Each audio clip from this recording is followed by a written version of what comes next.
see it say live up in the, now we're live. Hi, this is Dr. Shams Wesley. It's so good to see you here again tonight. I just wanted to let you know we're having a little bit of a technical difficulty. Mastura is currently trying to sort it out. So in the meantime, I'm just going to let you know what we're going to be talking about tonight. We're going to be talking about the struggles that a lot of white people have around being a good white person. You know, a lot of us have a strong conscience and sense of justice and sense of what's right. And when we feel like we're in the wrong on a continual basis, that's really difficult for people. And then maybe we overcompensate. So we're going to talk about that. And we're going to talk about oppression and victimhood, which is a dynamic that, you know, we are in our culture.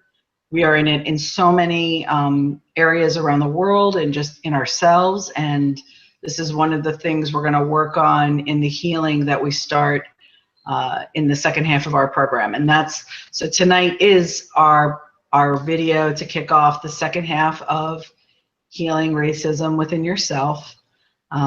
So we're going to be, from now on, we're going to be talking a lot about the Sufi practices that you can use to work through issues of duality, issues of separation, issues of, you know, when you feel like a prejudice or racist thought or emotion, or if you discover a belief, you know, what you can do in that moment to feel better, but also to clean that place in your heart so that it is no longer resonating at a negative frequency and level.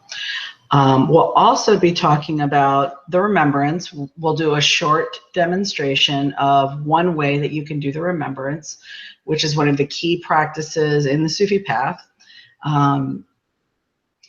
There are many, like I just mentioned, there are many ways to do it. We're going to start with a basic one, and you are absolutely welcome to join in and do it on your end as well while we're doing it, and then we'll be calling in the angels, and the heavens will open, and God will give us blessings, and all will be good with us and our world, God willing. So I'm going to just check in with Mastura for a second and see how we're doing. How are we doing? Okay, well, you know what? I cannot find the setting to make it go live on the page. So there should be a link in there that says click to watch this on YouTube. And so just click that link and you'll be able to watch it on YouTube. When it comes to question and answer, we do want to make sure that we have plenty of space for you to participate in the conversation, to enter your comments. Why don't you have people send an email to the Google account we set up for this? No. Or set up a Google chat. Like send a message via Google chat, like when you're in Gmail, you can see the list of all the people you're, no? Okay, never mind. Yeah. I don't know, but you know, I mean, we can still either at the comments underneath the video on YouTube, or in the comment section of the blog, which is probably better just to go ahead and stick with the comment section of the blog. So just if you have a question, just click back over to the blog post, the live stream on Pathos. It's Pathos, and the name, I'm sorry, if you go to essenceoftheone.com, and then the post where we're live streaming, or supposed to be live streaming, is Healing Racism and Bigotry Part 2, Gandhi Meets Rumi. So just go in there and we'll be looking for comments down at the bottom of that. And again, I apologize for the error. It's something with this account, because we do live streams every week onto this blog post, and it works fine. So I don't know why this isn't working today. But again, apologies. Okay. Sorry. All right. So shall we?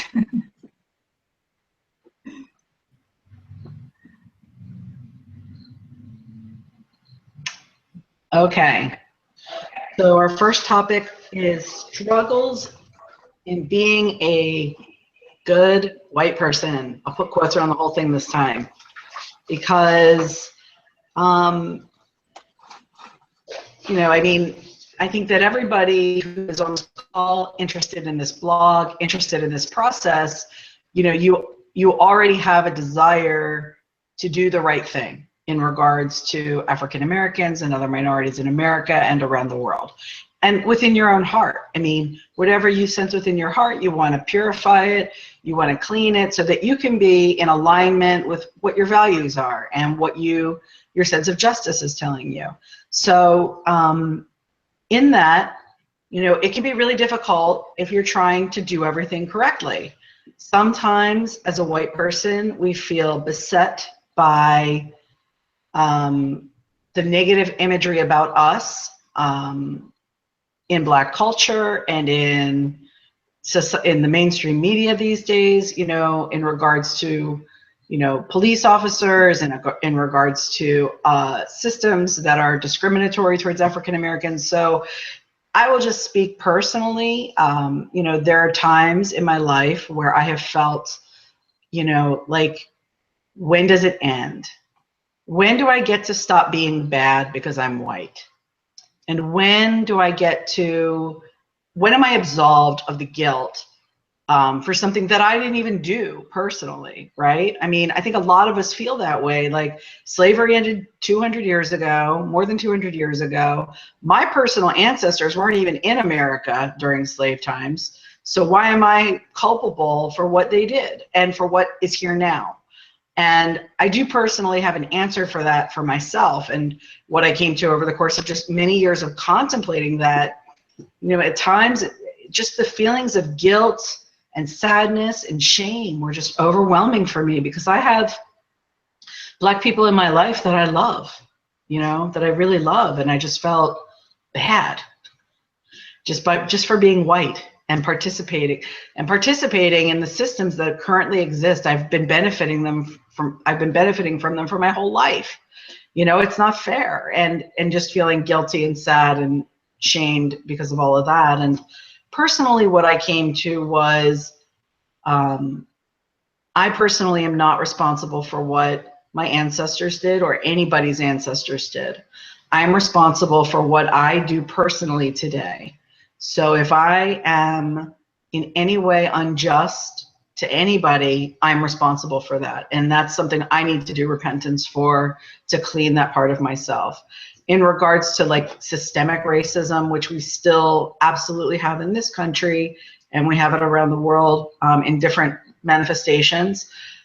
My job personally, like what I can look in the mirror in the morning, if I do everything that I can to help eradicate that, to bring awareness to it, to speak my mind about it, to not allow anybody in my life to promulgate that type of belief system in my presence, or even online, on Facebook, on Twitter, on wherever. You know, if I read something like that, I must comment. I must, because I feel there's just a level of education that people don't have. And then a lot of white people, like I just mentioned, have these negative feelings and shame and anger and just guilt. And then on top of that gets layered anger and blame, because nobody wants to feel bad all the time.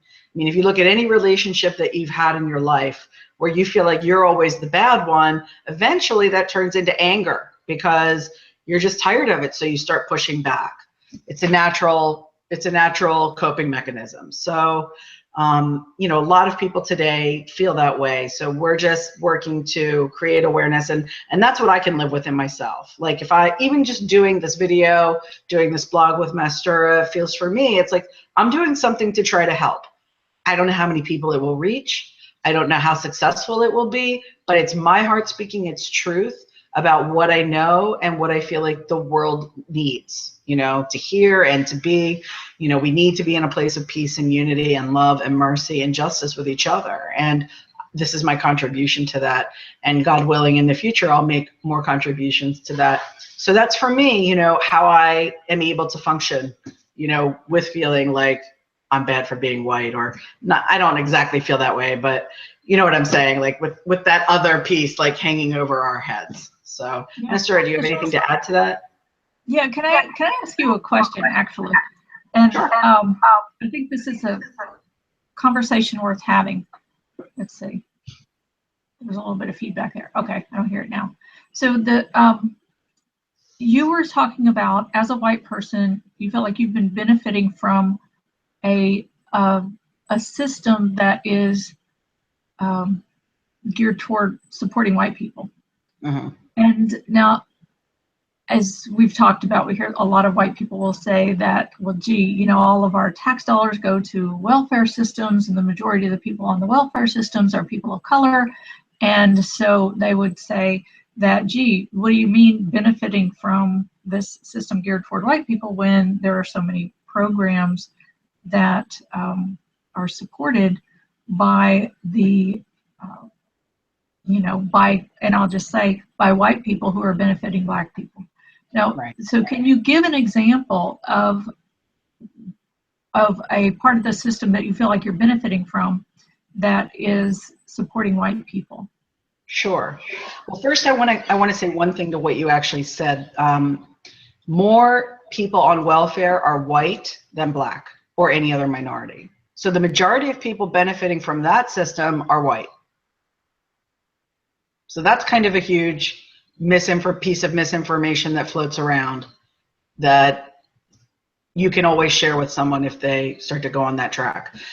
Now, I will just say, for me personally, I've experienced the benefits of systemic racism during my education. The language, the way that I speak in the English language is very standard. And I was raised in a house where that is how people spoke. Now, grammatically, my parents are not perfect. Nobody's perfect. There are places where that shows up in my speech, but we all learn to speak from our families and our peers. And in the school that I grew up in a white school, mostly white school, large majority white school, and everybody pretty much spoke the way I did. And the school was like in a middle class neighborhood. It wasn't, really rich or anything, but people basically spoke what we would call proper English. So when you get to the standardized tests like the SATs and the ACT and the other kinds of tests that we all have to take to get into college, all of those tests are, the SAT verbal portion is testing vocabulary that is used in, a high level of English.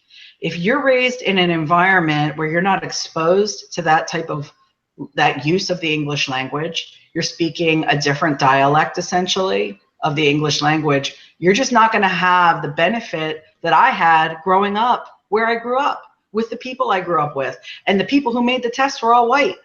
So they're making it from their own experience, from their own education, and so it ends up just recreating the same system over and over again, because the people who succeed on that test are the people who are more knowledgeable about those words in English and that style of test taking and all of that, also my family could afford to send me to an SAT prep course. And this is back in like 1988. So they were not like now. I think that kind of assistance is widely available to everybody. Back then it was not. So you really had to pay a lot of money to be able to do that. And I had a car and I was able to drive into Center City, Philadelphia every weekend to go to that course. Because I had the means to do that, and my family supported me in that and made it easy for me. And if you're growing up, without that kind of support, then you're just not going to have that, and you're not going to have the same success. I got into every school I applied to, and ended up choosing the one that I just felt the most, compatible with, I guess you would say. But so that's an example for me where I feel like I've benefited from systems that are slanted towards white people. What about you? Do you have any idea for yourself? That's a very good question. One of the things that comes to mind for me is that just in general, I was looking through some websites, reading some articles the other day, and I went to one very popular website, actually a couple of very popular websites that I was on, and I was looking through, the websites that have articles about health and, and self-care and a little bit about some, all of the stuff that's political stuff that's making its way into the discussions about health and harmony these days. And in both of these very popular websites that have tons of articles, I went through, you know, they have the photos that go with each article and usually have people in them, and then the headlines. And I'm not kidding, I looked through with the eye of looking for some integration of people with color. Every single person in those photos was white. Mm. And then I was looking at, okay, you know, where are the bloggers? All of them were white. And I was shocked by that, actually. I was shocked. You know, and I realized the effect that has. And, you know, I was thinking of if I were, you know, if it were the other way around and I'm looking for some health related information for myself, or, you know, just going through these sites, I would, I mean, how would I feel? You know, I would feel like an outsider. I'd feel like a foreigner. Mm-hmm. And, you know, and yeah, that was just, it was shocking to me to actually see that. And actually, even in the news right now, with all the ridiculousness around hair in the Olympics, you know, I mean, obviously I cover my hair most of the time, but my hair is perfectly acceptable in society. It's curly, it's big. You know, I don't have like beautiful tame hair like Mastura does. And I've never had anyone say to me it's unprofessional. I've never had anybody judge me in a negative way or tell me that I needed to change it. You know, and it's no bigger or smaller than any African American's hair, you know, really, if they're just having a natural fro. I mean, it's like mine is not, I mean, it's not as, it's a different shape and my hair is a different texture, but my hair is huge, you know, so, you know, I mean, that's a small, tiny thing, but all those little things add up and create an experience of life that is different, you know. I actually had the same experience as you, interestingly, but on a different site. I was on Huffington Post for the first time in a long time, looking at the news, just the front page that comes up when you go to that site. And I was like, I'm so sick of reading about Donald Trump, and every other article is about Donald Trump. And this is all about white people. Every single article is about white people. And I just was like, I really just want to read something a little more diverse. And I went to New York Daily News because, like I mentioned last time, I follow Sean King, and I will say that that is a much more diverse perspective, and it is really pointing out the injustices that people are facing, you know, in our country. It's also pretty depressing, so there's that. But, you know, you take it in the doses you can handle it. Yeah, well, you know, that was one of the things that there was an article that a friend sent to us today about a white person asking, how can I not be prejudiced? How can I not be racist when, you know, my exposure and interaction with the Black community is opening the news, and, you know, and news is all about sensationalism. Mm-hmm. And unfortunately, if we get all of our information from news channels, we're all going to be scared as can be of each other, period.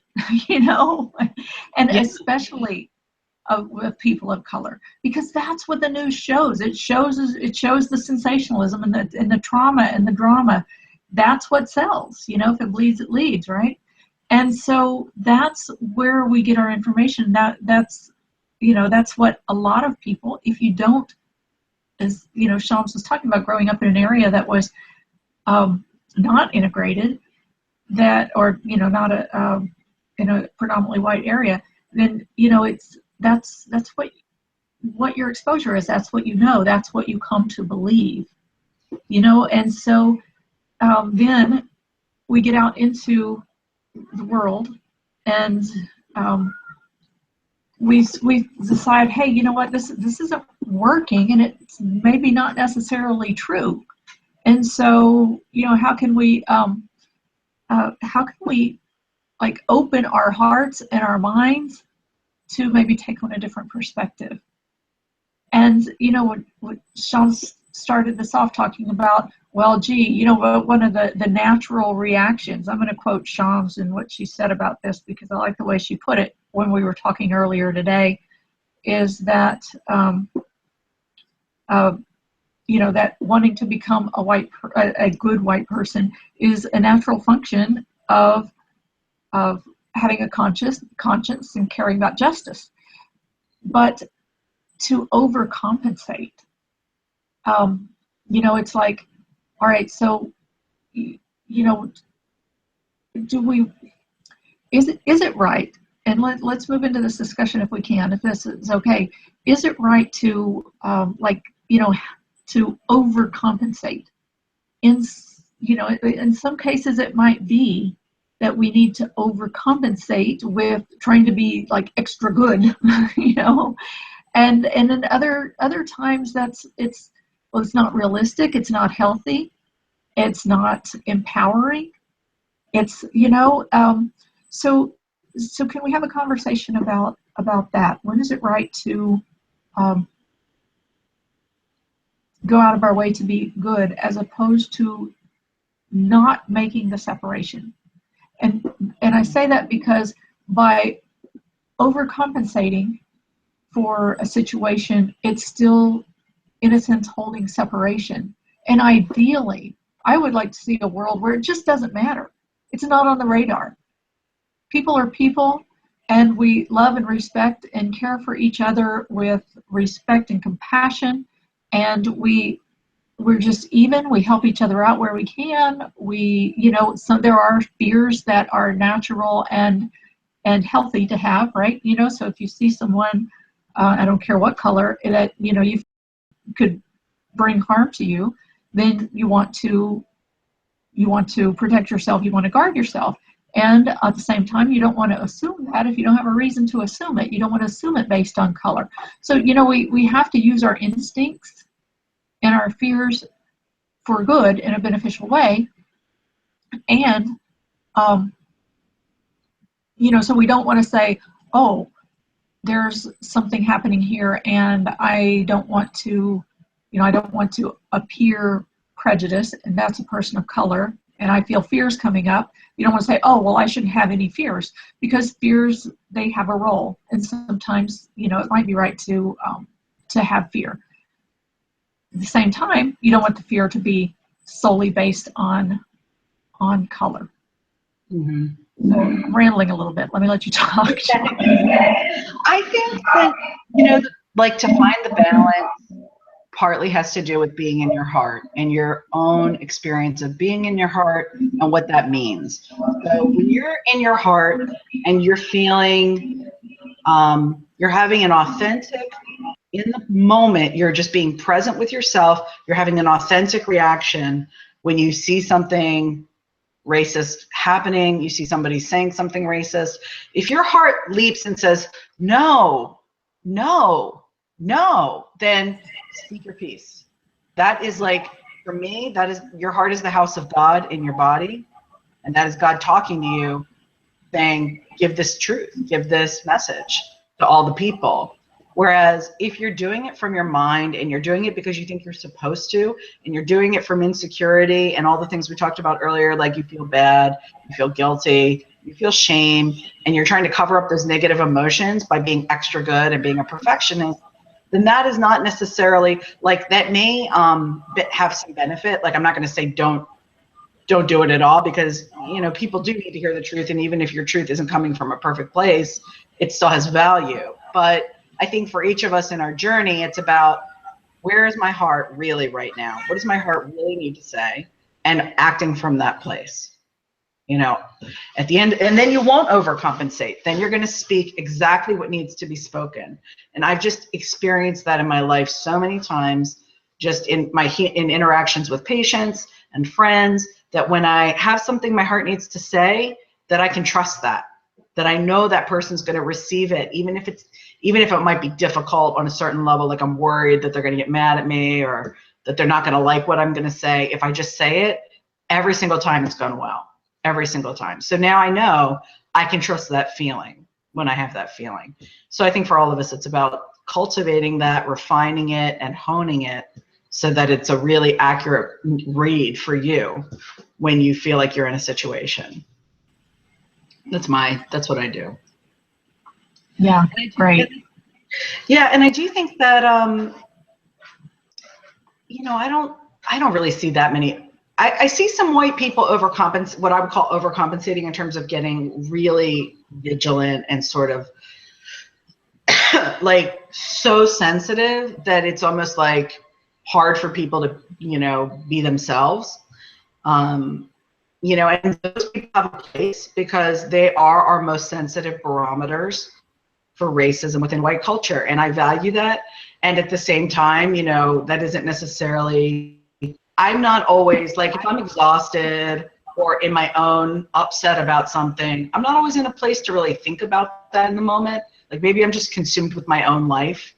So in that moment, you know, I just kind of like tune it out. And I think that that's, you know, that's the only real overcompensation I would say that I've seen, like just in people who like, you know, this is all they talk about, this is all white people, this is all they think about, this is all they do. And like I said, I think it has a value, but for me, I can't always be in a place to receive it. What about you? Do you feel like you've seen, you know, currently like that's an issue, like that white people are overcompensating for, you know, trying to be good so hard that it's backfiring or creating negativity in some way or impeding healing? You know, I haven't seen it for a while, but I have seen it in the past. And honestly, what it appears, you know, how it appears when it shows up is it's just a very, you can tell, like the discomfort in the situation is the energy that leads. You know what I mean? Yeah. And so it just seems very unnatural and very uncomfortable.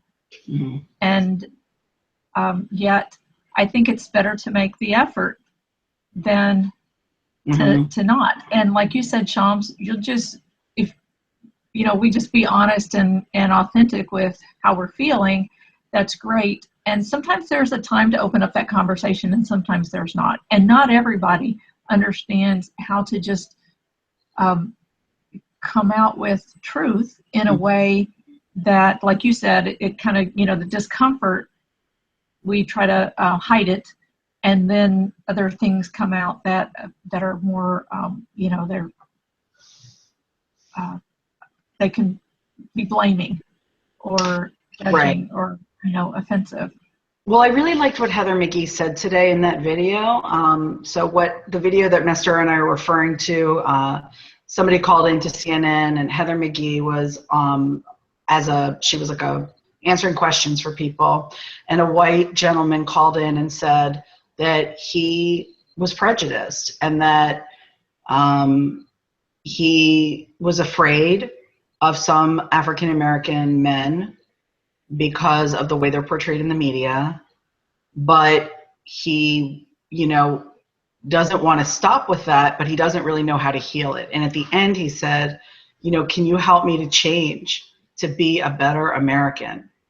Which I just thought was amazing, like, because that is the true definition of being a good American, is accepting the diversity, the beautiful, amazing diversity that we have in this country. And she had such wise words for him. I mean, she really said, you know, oh, thank you, you know, for opening up this conversation, because this is the most important conversation we need to be having right now in the world. And how powerful it is for white people to just say, hey, I feel like I've got these racist thoughts or beliefs, and it's based on whatever, you know, my history, the media, combination, etc., you know, to just be able to be in the conversation in a sincere way and ask for help, you know, that is huge. So, and that is part of what we're trying to do too, you know, what you and I, Mastura, are trying to do. So then she goes on to say to him, and she later in an interview said she said these things because she felt guided to for this individual man, but that, you know, he should get out and meet some actual black people. You know, if he is in a white area and doesn't really know that many everyday folk, that she should meet them, or that he should meet them, and that, you know, the large majority of black people are not involved in crime. So, and she recommended that if he's religious, to join a black church, you know, and just to get to know people, human beings, and also then to read up on Black history in America and the Black experience in America, to really understand, like, where is it all why is this all happening now? How have we gotten to where we are right now? Because there are a lot of pieces to it that are not known to them. We don't learn, white people do not learn this in school. I should say, back when I was in school, I did not learn this in school. Right. So, what do they say? History was written by the winners, right? Exactly. So, in revisionism. Yeah. Yeah. Yeah. And there is a book by, gosh, what is his name? I'll look it up. Wallace. I can't remember the guy's name, but he, where he wrote, it's America's Original Sin. And he talks about how our entire country, it's founded on slavery. On slavery. Yeah. Acts of white people. Yeah. Yeah. And just how much of our country was founded on that. And, it's really, the arguments that he makes in that book are incredible. Mm-hmm. And oh gosh, I lost my train of thought on there. What she said in that article also. I didn't watch the video or listen to the video. I did read the article though, and she, when she was talking about, it's like we were saying earlier, broaden your horizons. I'll give you an example. Like before, I live in Florida now, and we talked about on the last video how Florida is the South. And I'm in a small town in Florida, and it's very segregated. And when I got here, I was really shocked. I was having a conversation with someone. I didn't see any Black people around, and I said, "Are there no Black people living here?"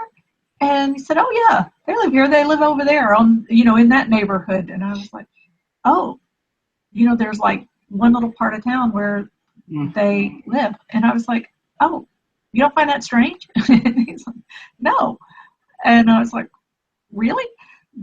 And I had lived in the DC area before, and in Austin, Texas, and in in California, and there wasn't as much segregation. And I worked for IBM for many years, and there was huge diversity within IBM. I mean, that was one of the biggest gifts when it comes to really knowing different cultures and really getting to know different people, and having friends of all different walks of life. It was great in that way.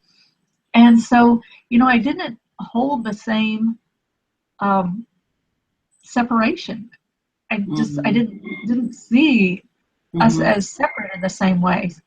And when I got here, it was really shocking to me to see that people are still like that. I mean, I went to work for IBM in 1987, and and I grew up in an area that is, I'd say it was about 50% white, and there was a large population of Hispanic and Black, and it was in southern Texas, near Mexico, but there was also a large Black population as well. So I didn't have as much segregation as I'm learning a lot of people do. So that was an advantage I see. When I was a kid, I had Black friends over to my house to play, and however, in the area that I lived, being in southern Texas, there was KKK there, and it was active, and it scared the crap out of me. It really did. And when I was in high school, I met someone whose family was, and that was really my first time to meet someone who was openly KKK and that racist, and it scared me to death. I remember this person was at my parents' house when I was in high school, and I just started like yelling at him to get out of this house, get out of this house. And my father says, "Debra, sit down over there, get a hold of yourself." And I was like, "Well, how can you let this person in the house?" Good for you. I was livid. I was livid that this person was in our house. And, you know, so it was, it's, it's hard for me to now be in this area that I'm in the, around a lot of the people that I'm around right now who are, it's like going way, way back in time. And and it's also very eye-opening to see that this still exists. You know, it's, so, you know, if we could all find ways to broaden the horizons and to understand also, you know, when I'm thinking, I'm realizing, okay, as I'm saying broaden the horizons, gee, I worked at IBM where there was a lot of, you know, the people that I interacted with were highly educated and, you know, and well paid, and, you know, and so it's like they were of the middle class, I guess, you know, and yet the a lot of the association, especially in these areas that are more segregated, where you just don't, I mean, really, I mean, I'm thinking about the businesses I go into, you just don't see many Black people. And, and you know, so you think of, and it's associated here with the Black people live in the poorer neighborhoods, and they work at the places that don't pay much, you know, and it's just like, so, you know, it's, when you think of broadening horizons, there's the one side of it is, yeah, understand that that does not represent all Black people. The other side of it is to broaden your horizons, to realize that people who do live in these towns, in these circumstances, and who are in the poorer Black neighborhoods, they're not necessarily bad people. It doesn't automatically mean that this is a, you know, somehow a lower class citizen that is less deserving than me or you or anybody else. So, you know, it's crossing that economic boundary as well as the color boundary to see that, you know, not all people who don't have money or you know, or have less money are bad people. Right. You know, one of the interesting things about the human mind is that, you know, infants that are 6 months old begin to make distinctions between people who look like them and their family and people who don't. Like, it starts that early because it's a survival mechanism. You want to, as an infant, you're like attaching to the people who look like you because you know, the assumption is they're going to take care of you, because you still can't take care of yourself. And I think that it's like what we're trying to do is overcome the natural inclination of the human mind and the natural inclination of living in a world, which we are going to talk about soon, about, you know, the living in a world where there's a lot of duality, where there's this idea of the oppressed and the victim. You know, when we live in a world that's based in separation in that way and based in duality, we are just seeing what's different. You know, and that creates fear. I mean, we're often afraid of what's not like us. And, you know, then once we're scared, then we get angry, you know, and there are a lot of other, and then we can react a lot of other ways on top of that. So I think it's really just important for all of us to try to use the means that we have to find unity and peace in our hearts. I mean, this is like what the lovers of God in every tradition are trying to do. So I would say, why don't we move into talking about that, the idea of, you know, oppressors and victims and how that plays out today, and, you know, how we can heal that in our own hearts. Because we all have it, because we're manifesting it in our world. So that means we all have those pieces that we work through in different relationships in our lives. So let's do that. Do you want to talk a little bit about labels being disempowering? Yes. You know, when we, and this came up when we were talking earlier today about oppression and victimhood. Yes, it does exist. And at the same time, when we label, if we allow ourselves to be labeled, or if we label ourselves, there is a tendency for that label to fix by the state that we're in. And to, if we would assume ourselves, okay, say, just like Sean says, well, white people are seen as oppressors. And so I'm going to label myself as a part of this oppressive race, and therefore I'm going to feel guilty, and I'm going to, try to overcompensate and be the good white person. If someone of color would identify with being a victim and say, well, I am a victim, and therefore, blah, blah, blah, blah, blah, blah, blah. It's like we fix ourselves into these categories of separation. And at the same time, well, okay, now there are, angry black people in the world who are angry at the white people. And so now I'm feeling like a victim, and this is the oppressor. It's whatever. It's still, it's a seesaw, and when we put ourselves into those labels, we're still in separation. And, it's like Sean said, that the roles of oppressor and victim are roles that we play out in our lives. It's, it's a part of that duality that we live in, of this world that we live in, and which is a part of being human, which is part of being a spiritual being in a human body on this earth journey.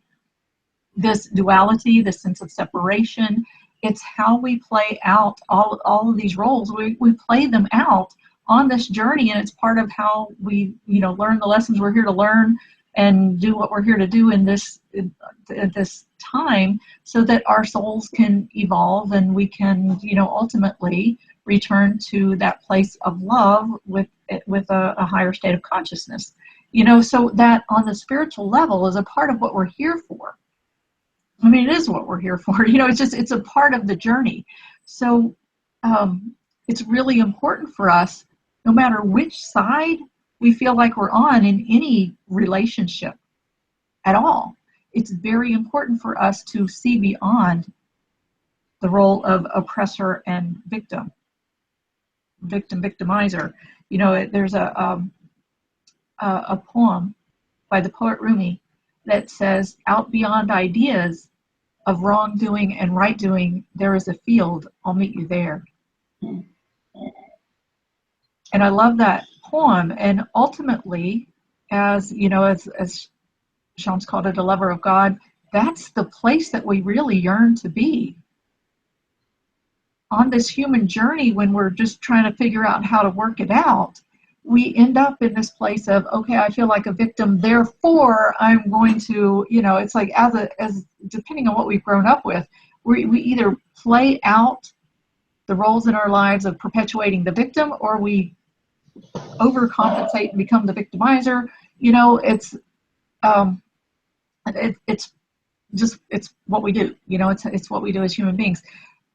But when we can realize that the truth is, no matter which side of that you're on, is that we all want love and acceptance and safety. And this is when we can say, okay, wait, let's stop the finger pointing, and let's just each own the true, authentic voice in our hearts,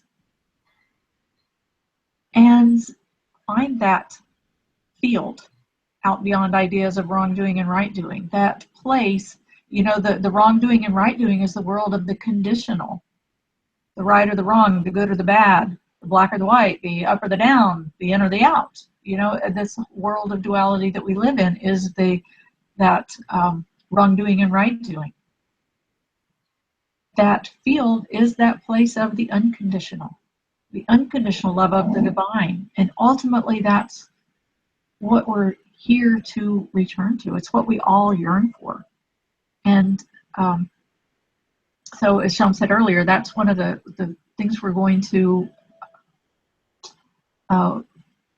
as this practice that we're going to share with you in a few minutes here, we're going to use this practice to try to bring us into touch into, wash the duality from the heart to touch into that place of unity.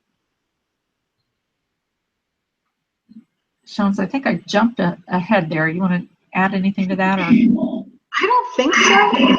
You said all the things that we felt like were important. To add that field beyond ideas, is the goal of every spiritual path.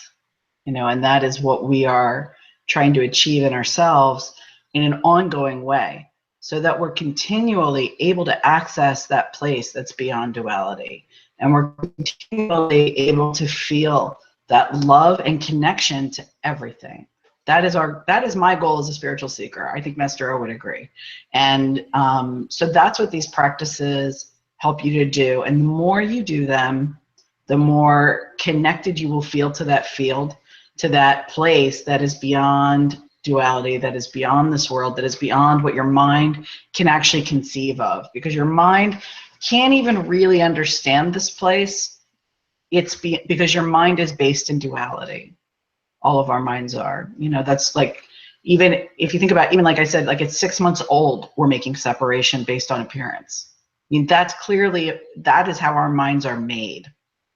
And also, even just the way, you've got your left brain and your right brain, even within your own brain, there's duality. There's like the intuitive and the rational. So, we just see that we see duality in every aspect of creation. And so this is the way to get not past it exactly, but to go behind it. It's like we're peeling away the curtain and we're saying, what's behind the curtain? And it's not the creepy Wizard of Oz who's got a weird show. It's God. It's God and God's reality. And there are many, I don't feel like I'm an expert on God's reality and that I could really, there are many, many books written about that and all the different levels and ways that you can experience that. So